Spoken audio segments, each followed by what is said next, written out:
tauhid kepada Allah, rela diatur oleh Allah. Ayolah hadirin rahimakumullah. Kenapa Nabi Yusuf bisa sukses ketika masa tuanya? Beliau menjadi raja di raja. Apa rahasianya? Beliau selalu cocok dengan rencananya Allah. Wafaqo fi'la rabbi. Nabi Yusuf tidak pernah protes dalam hidupnya. Dari mulai kecil Nabi Yusuf dimasukkan ke sumur, 7 hari berada di dalam sumur, tidak mengeluh. Dia tenang. Inilah rencananya Allah. Kita baru seret rezeki, langsung protes kepada Allah. Ya Allah, lancarkan rezeki. Itu artinya protes kepada Allah. Kenapa seseorang rezekinya seret? Kenapa seseorang bisnisnya tidak pernah tembus? Gagal dan selalu gagal karena dosa yang dilakukannya. Seseorang yang berbuat dosa dan selalu berbuat dosa, maka rezekinya terhalang. Itu sebabnya. Jadi ketika kita rezekinya susah, ekonominya susah, itu akibat dosa yang kita lakukan. Lalu apa yang harus kita lakukan? Bersabar. Bersabar. Wasta'inu bis-sabri was-shalah. Kalian mintalah kepada Allah dengan bersikap sabar, tidak bercerita kepada Allah. Kadang kita merasa doa padahal itu mengeluh. Bukan doa yang kita lakukan, tetapi keluhan yang kita lakukan. Dan keluhan dilarang oleh Allah. Kita terkadang protes kepada Allah, tetapi kita tidak menyangka. Kita tidak mengira bahwa apa yang kita lakukan adalah sikap protes kepada Allah. Salah satunya tadi, ketika rezeki kita lagi seret, kita memohon kepada Allah. Sepertinya memohon, ya Allah, lancarkan rezeki. Ketika kita lagi sakit, lalu apa yang kita bacakan setelah sholat? Ya Allah, sembuhkan. Itu namanya protes kepada Allah. Orang yang selalu protes kepada Allah, Allah tidak akan berikan 3 hal. Tetapi orang yang selalu menerima, tidak pernah protes kepada Allah, hidupnya ridho apapun yang Allah tetapkan, maka Allah akan berikan 3 keistimewaan kepada orang itu.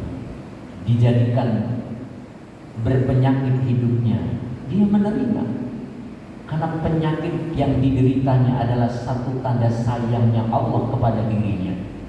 Disiksa di dunia lebih baik daripada disiksa di akhirat. Disiksa di dunia sebatas umurnya. Ketika umurnya telah tiada, maka siksaan itu telah habis.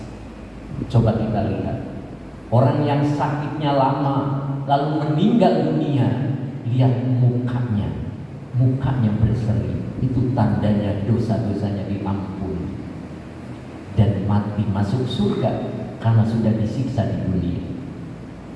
Jadi ketika kita diberi penyakit oleh Allah, itulah akibat dosa yang kita lakukan dan disiksa di dunia. Kemudian siksa Allah yang diberikan kepada manusia yang kedua adalah bil faqri, tekanan ekonomi. Kadang tiap bulan kita selalu kurang dan selalu kurang. Bersabarlah. Jangan pernah protes kepada Allah. Ketika kita protes kepada Allah, justru Allah akan membuat lebih buruk kehidupannya. Ayolah hadirin rahimakumullah. Ada 3 hal ketika manusia hidup tidak pernah protes kepada Allah, Allah memberikan 3 keistimewaan. Yang pertama adalah mayyazaka ala ashabika.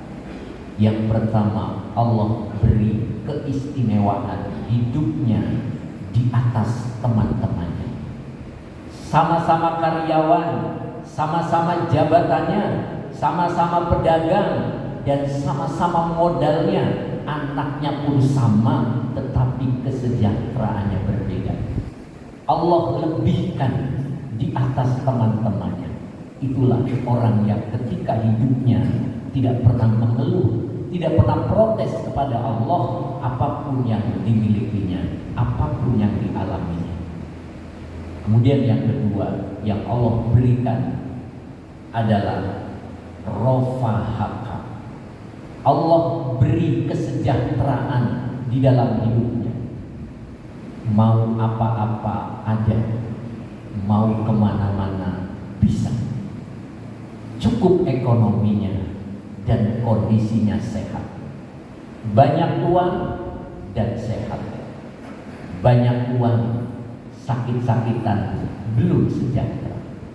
Sehat tapi tidak punya duit, itu pun belum sejahtera. Pusing hidupnya walaupun dia sehat. Makan apapun bisa, makan apapun masuk, tapi semuanya tidak bergizi yang masuk di dalam perutnya akibat tidak punya duit. Jadi sejahtera itu kemana-mana bisa, mau apapun ada, dan sehat, banyak duitnya. Kemudian yang ketiga yang Allah berikan kepada seseorang yang hidupnya tidak pernah mengeluh, hidupnya tidak pernah protes kepada Allah, yang ketiga adalah wa'adaka musyarrifan alaihi.